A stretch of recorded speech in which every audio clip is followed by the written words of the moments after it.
चूंकि हमारी जो समाज की जो सोच है, जैसा कि अभी कई वक्ताओं ने कहा कि हमारे जो हमारा एटीट्यूड है समाज के अंदर, जो हमारी मनोवृत्ति है वो अच्छी नहीं।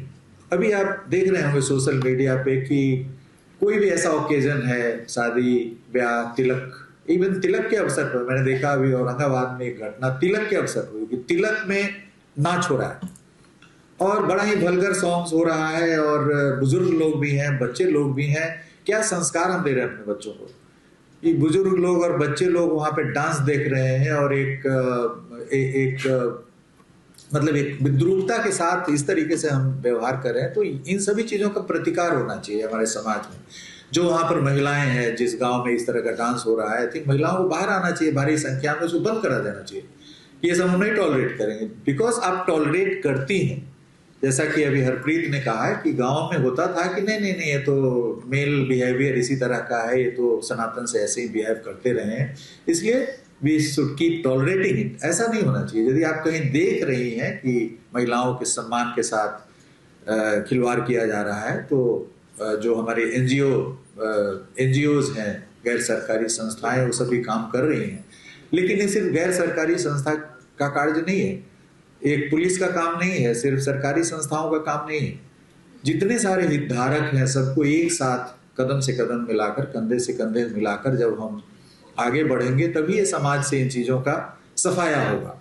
लेकिन हम टॉलरेट कर रहे हैं। अभी मैं रात में फोन उठा लेता हूँ, दिन में बहुत व्यस्तता रहती है, अब अभी इस कार्यक्रम में शामिल है तो I am not able to pick my phone. लेकिन जब शाम में घर जाते हैं 8 बजे, उसके बाद से 8 से 12-1 बजे तक थोड़ा लेट से होते हैं तो फोन उठा लेते हैं। हर रोज कहीं ना कहीं से फोन आता है कि सर हमें डांस के लिए बुलाया गया था, now they are not living मी।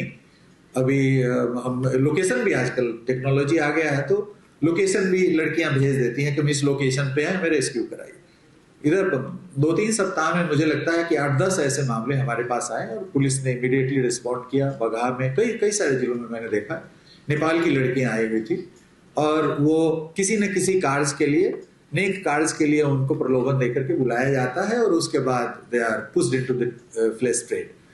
तो ये सब चीजें जो हो रही है हमारे आंखों के सामने, ऐसा नहीं कि जहां पे ये कार्य हो रहा है वहां महिलाएं नहीं है, महिलाएं पूर्ण रूप से चतुर्दिक आच्छादित हैं उस जगह पे, चारों तरफ बड़े संख्या में। लेकिन वही है कि प्रतिरोध की प्रवृत्ति नहीं है, प्रतिरोध करने की इच्छा शक्ति नहीं है। तो एक विल पावर होना चाहिए आप में कि कहीं पे भी यदि गलत हो रहा है तो हम उसका प्रतिकार करें। और प्रतिकार का मतलब ये नहीं है कि हम कोई उन पे हिंसा करें, बल्कि एक साइलेंट तरीके से शांति अपनाते हुए हम उसका पीसफुल प्रोटेस्ट करें, शांतिपूर्ण प्रतिरोध करें। तो ये होना चाहिए समाज के अंदर कहीं पे भी यदि हम कुछ देखते हैं तो।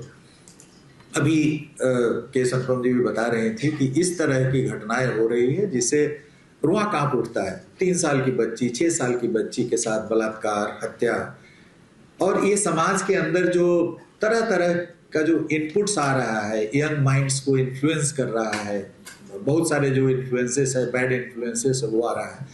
तो पेरेंटिंग एक बड़ा मुश्किल कार्य है। एज पेरेंट्स आपको एकदम अहरनिश ध्यान रखना है अपने बच्चों पे कि हमारा बच्चा किस दिशा में प्रवृत्त हो रहा है, किस दिशा में बढ़ रहा है, आगे बढ़ रहा है।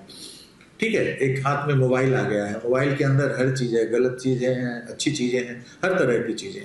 तो बच्चों का मोबाइल से का एक्सेस होना चाहिए, पहुंच होनी चाहिए बच्चों की, लेकिन उसको एक लिमिटेड एक्सेस होना चाहिए। यदि उसको कुछ पढ़ना है, माता पिता यदि सामने में बैठे हुए हैं, ठीक है मोबाइल का यूज करें, लेकिन अब मोबाइल हम बच्चों को दे दिए, अब वो पोर्नोग्राफिक लिटरेचर और ये सब करके वो एक छोटा सा बच्चा है, वो अपने दिमाग को पूरी तरीके से विषाक्त कर रहा है। तो इन सभी चीजों पे हमें पेरेंट्स को देखना पड़ेगा कि जो हमारे बच्चे का सोशलाइजेशन हो रहा है, समाजीकरण हो रहा है राइट सिंस द बिगिनिंग, वो उच्च कोटि का हो, गुणवत्तापूर्ण हो।